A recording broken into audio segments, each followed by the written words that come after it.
Perhaps, though, things are a little bit better with the leaders.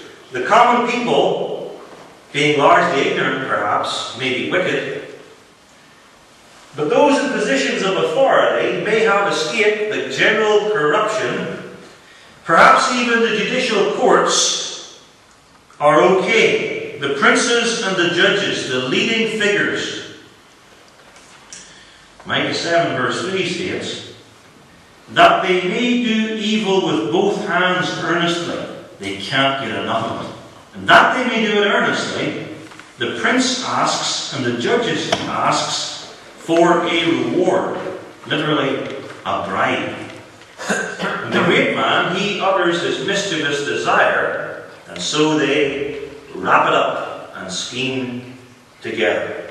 The prince and the judge, the civil authorities, you give me a backhander, and we'll keep you right. And the great man with his money pays the bribe, and then he gets what he wants. This isn't some occasional odd thing that some of them are doing. This is par for the course. And if you say, well, surely these are the worst men in positions of leadership or in the land in general, surely there are better men still left in the land. Verse 4 disabuses us of that notion. The best of them is as a briar, and the most upright is sharper than a thorn hedge. We're dealing here with the best of them, the most upright. And I'm sure all of you here know something about briars and thorn hedges. Even the children know what they're like. They scratch you, they cut you, they tear you. We were out working in our garden recently, and some of our hedges, and I still have some scratches and cuts, and there's a few thorns embedded into flesh. Nothing too serious, but it drives home the point. They are nasty. The sort of people dealt with here in Micah chapter 6. You can't get near people like this, or they'll tear you to shreds. You can't work with them. You'll get cut. You'll get lacerated. And these, says Micah, these are the best people. These are the most upright. And these are the best people, not in Babylon, but in the church. Woe is me, says the prophet in chapter 7, verse 1. But surely your own family and friends are different. But the dark days get darker. Here's the command in verse 5 of chapter 7. Trust ye not in a friend. Put no confidence in a guide or companion, because they're treacherous. They will betray you.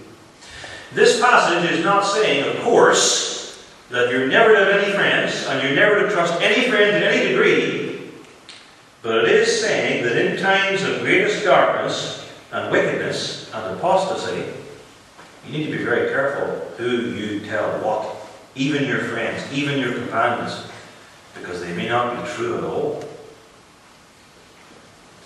But what about your family, your closest family members? What about your wife?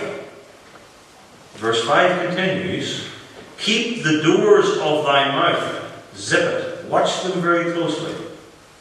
From her that lieth in thy bosom. You can't trust her either.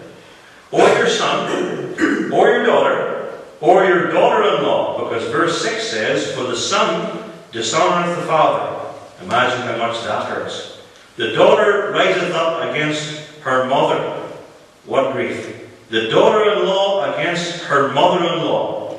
And then this, a man's enemies are the men of his own house. Your enemy isn't out there in the neighbourhood or in some other city. He lives within the four walls of your own home.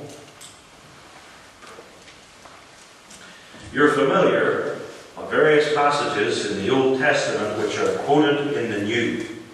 You could tell me that the promise that a virgin shall conceive and bear a son in Isaiah 7 is quoted in Matthew 1. Well, here's an Old Testament prophet that's quoted in the New Testament.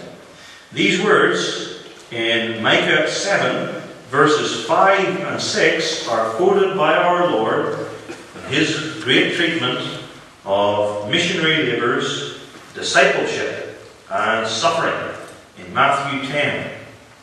Jesus said, Matthew 10 verse 34, "Think not that I am come to send peace on earth. I came not to send peace but a sword." And then he quotes Micah 7. "For I am come to set a man at variance against his father, and the daughter against her mother, and the daughter-in-law against her mother-in-law, and a man's foes shall be they of his own household." Jesus takes that passage from Micah 7 and applies it to gospel divisions in the homes, bringing persecution and hardship in your own household. And such has been the case and lot for God's people time and time again in the last 2 centuries, last 2 millennia especially. Some of you here know this. Others of us experienced this more particularly in former days, knowing that it's very painful and grievous. "Woe is me," said Micah.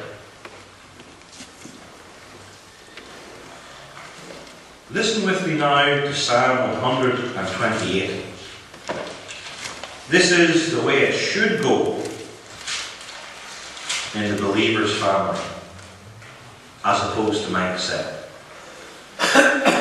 "Blessed and happy is every one that feareth the Lord, that walketh in his ways." Think now the Christian husband. "For thou shalt eat the labour of thine hands. Happy shalt thou be, and it shall be well with thee." Now it turns to his spouse. "Thy wife shall be as a fruitful vine by the sides of thine house." What about your children? "Thy children, like olive plants round about thy table. Behold, that thus shall the man be blessed that feareth the Lord." That's the home. Where does this blessedness come from? Verse 5 states, "The Lord shall bless thee out of Zion." A good home is blessed through a good church.